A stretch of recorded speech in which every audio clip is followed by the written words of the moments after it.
Transverse waves. Question 6 from the March 2015 control test set by the Free State Department of Education. Physical Sciences, grade 10. I have a few important announcements to make before we begin. I have done a number of lessons based on transverse pulses, superposition of transverse pulses, transverse waves, the frequency and the period of a transverse pulse or wave, and wave speed. The videos for those lessons are available on this channel under this playlist. If you have not watched those videos, please watch them before this one. Question 6. Pulses form part of our daily lives. Pulse, I think they wanted to say pulses. Pulses can be the result of a chain on the highway, spectators standing up and down during a Mexican wave at a sports event, or the sudden compression of air caused by an explosion. This first part is not so important. It just provides us with examples of where we may find pulses, such as during an explosion or at a sporting event when people do the Mexican wave. Let's continue reading.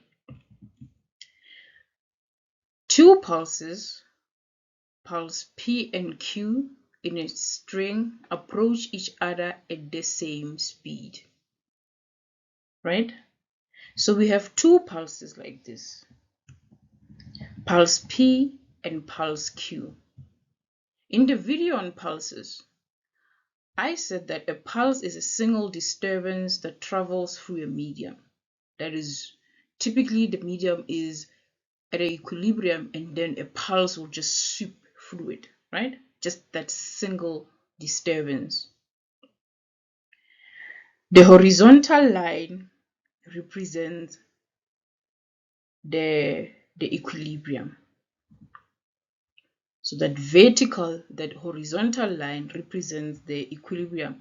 And sometimes this position is referred to as the position of rest. You can agree with me that pulse P is above equilibrium, right? And pulse Q is below equilibrium. That's an important thing to note.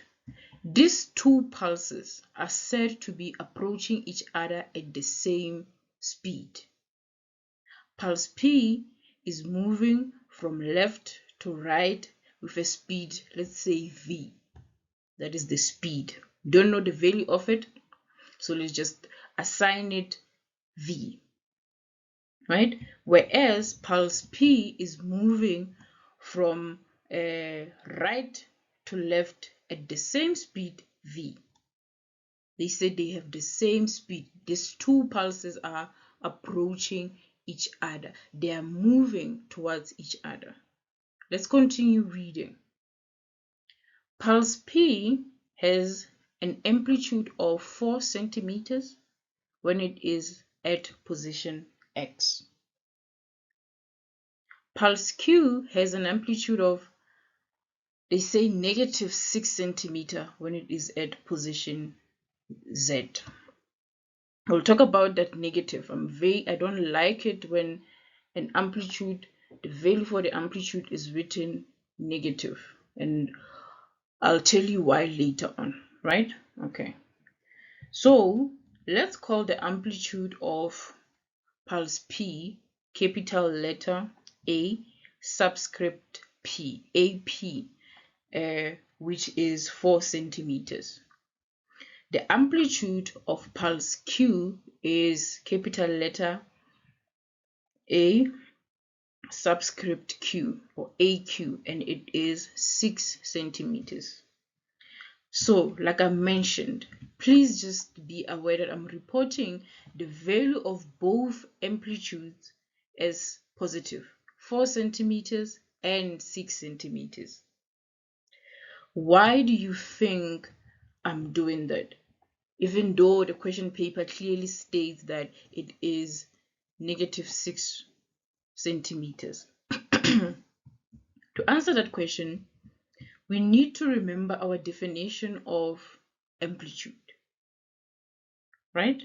Pulse P is above equilibrium, we have agreed, meaning it has a highest point which we call the crest.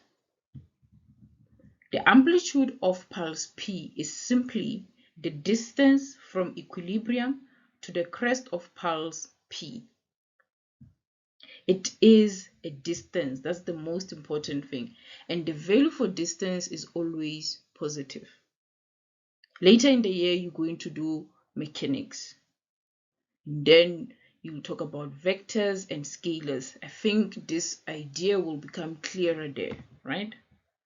Now, pulse Q is below equilibrium, meaning it has a lowest point which we call the trough. The amplitude of pulse Q is the distance from equilibrium to the trough of pulse Q. It is a distance, and the value for distance is always reported as positive. So that's why I did not like that they said the amplitude of this wave is -6 centimeters. As I mentioned, later in the year, we will learn about scalar and vector quantities, and this will make more sense. Let's continue to read. Points X and Z are the same distance from point Y, right?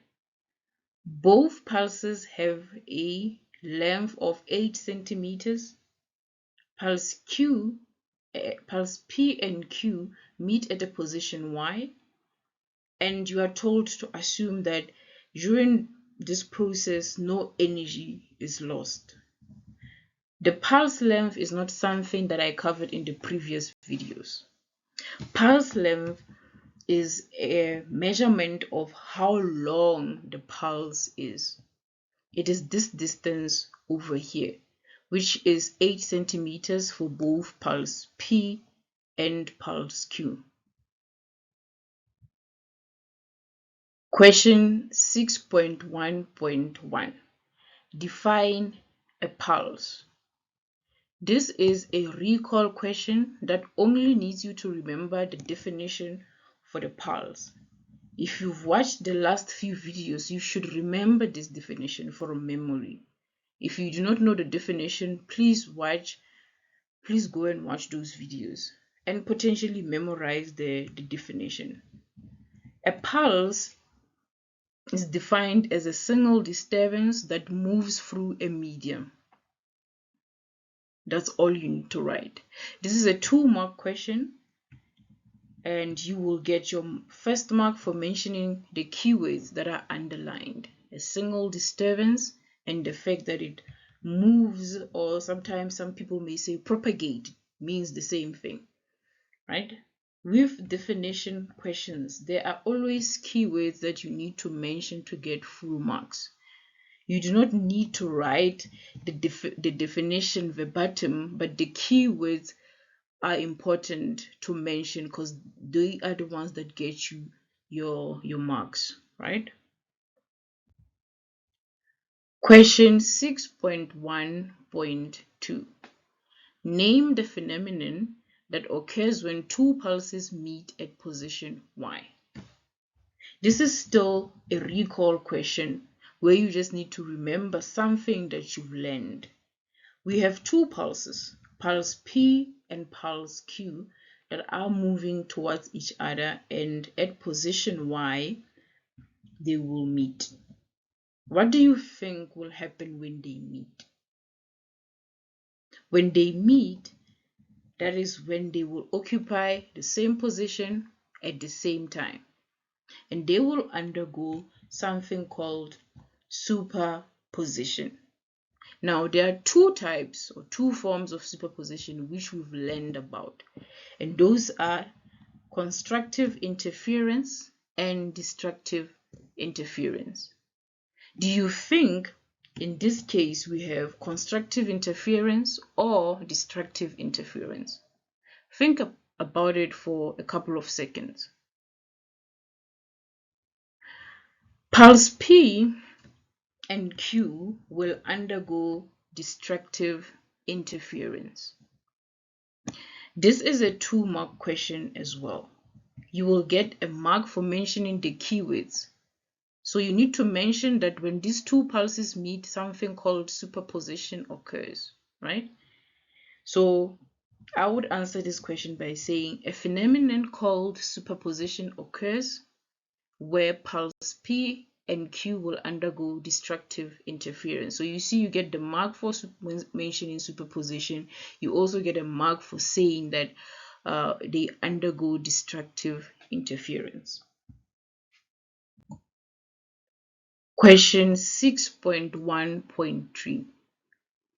Draw a labeled sketch to show what happens when pulses P and Q meet at position 1. Also indicate the pulse length. We have agreed that the two pulses, pulse P and pulse Q, undergo destructive interference. This is because pulse P is above equilibrium, superpositioning or undergoing superposition with pulse Q, which is below equilibrium.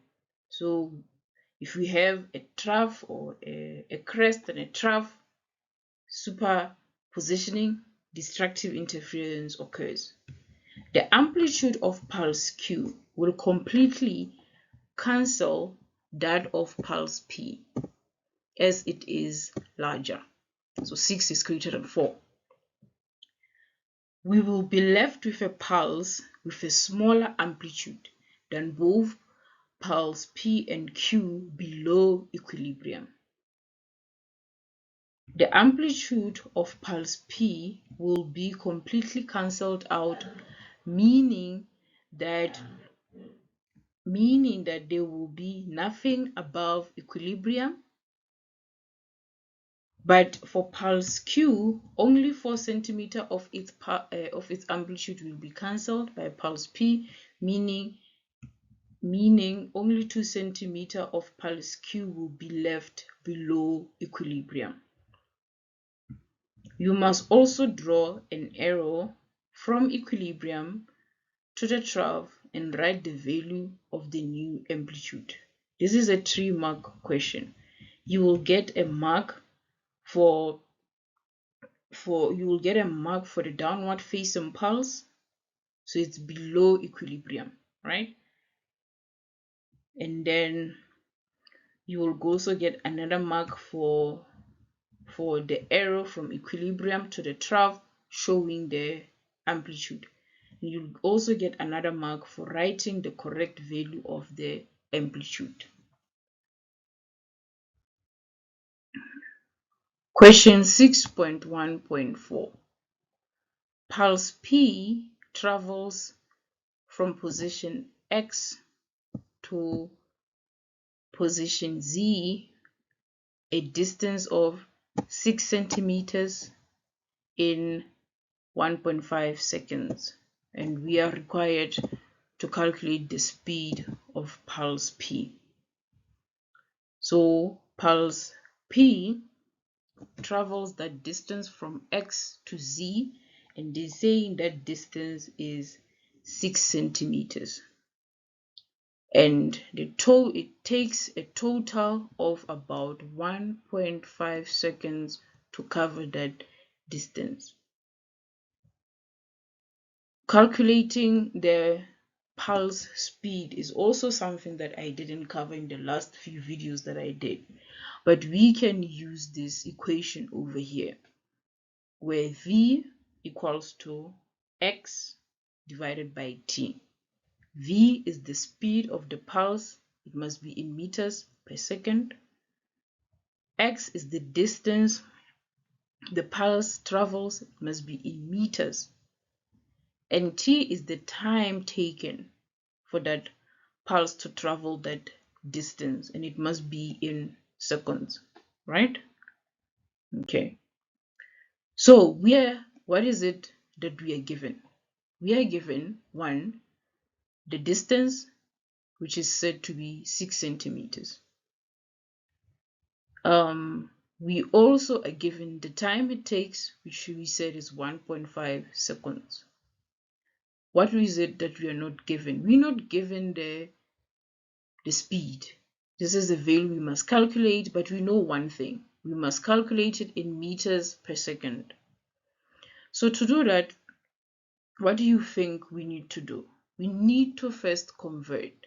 We see that the distance is given in centimeters, and we need to convert it to meters. So if you want to convert from centimeters to meters, you simply divide by 100, because 1 meter equals to 100 centimeters. So if we do that, we have x equals to 6 divided by 100, which is equals to 0.06 meters. And to solve, we're now going to use that expression that relays all these three quantities together, that relays the speed of the pulse, the distance it has traveled, and the time it takes to travel that distance, which says it is equals to v equals to x divided by t, right? And from here, we simply just substitute. So say v equals to 0.06 divided by 1.5, and the answer is just 0.04 meters per second. So you'll get the first mark for correctly converting from centimeters to meters. You'll get another mark for writing the correct formula, another mark for the correct substitution, and the last mark will be for your final answer. We now go to question 6.2. It took 0.35 seconds to generate the waves as shown below. We are not given a lot of information in a text format, but from the diagram of this transverse wave, we can actually get a lot of information. First, we have points A, B, C, D, E. I'm going to just add one last point here. Let's call it F. You'll see why. I will also define the equilibrium position, which is the middle horizontal or the x-axis line. Then I will define the highest point on this wave, that is the crest. The distance from equilibrium to the crest is the amplitude, which we can see has a value of 0.75 meters. From the last few videos, we know that the wavelength will just be the distance from A to D. So there is just the amplitude A, which is 0.75 meters. Now, the wavelength will just be the distance from A to D. The value for the wavelength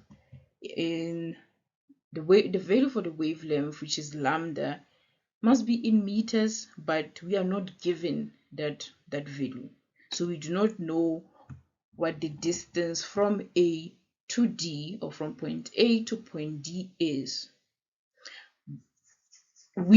but we know that it represents one wavelength, right?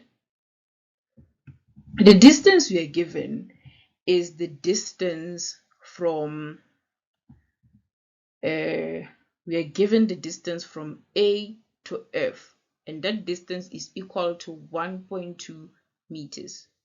We have analyzed this diagram of the transverse wave. Let us go and see if we can answer the questions. Question 6.2.1. Calculate the wavelength of the above wave. How do you think we go about solving this problem? We are given the distance from A to F, and we must find the distance from A to D. So the distance from A to F is 1.2. What we are looking for is the distance from A to D, which is a wavelength, but we don't know what the value of that wavelength is, right?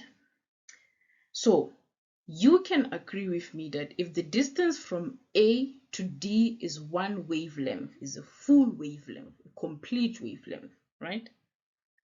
Then the distance from A to B is half the wavelength, or otherwise 0.5 wavelength, or 0.5 lambda, right? Why? Because point B is at the middle of points A and D. If you agree with me, then you can also agree with me that it means that the distance from A to F is 1.5 wavelengths. That is 1 plus half a wavelength. So the distance from A to F equals 1.5 lambda. But it was indicated on the diagram of this transverse wave that the distance from A to F also equals to 1.2. This is the same distance, meaning that 1.5 wavelengths equals to 1.2 meters. This means that, like I said, that 1.5 wavelengths lambda equals to 1.2 meters. We must now, from here you can see that we can actually solve to find the value of the wavelength. And how do we do that? We must make lambda the subject of the formula. So we must divide both sides by 1.5. What you do on the left hand side, you must also do on the right hand side, right? On the left hand side, 1.5 divided by 1.5 is just 1. This is the same thing as saying that the 1.5 in the denominator cancels the 1.5 in the numerator, and you are only left with lambda on the left hand side. On the right hand side, we have that 1.2 is divided by 1.5, right? So essentially we are just left with that on the left hand side, lambda equals to 0.8 meters on the right hand side. Therefore, the wavelength of the wave is 0.8 meters. This is a 2-mark question. You will get a mark for demonstrating your understanding that the distance from A to F, which was reported to be 1.2 meters, is also equals to a 1.5 wavelengths, which is a wavelength and a half of a wavelength. And then you will get a mark for your final answer.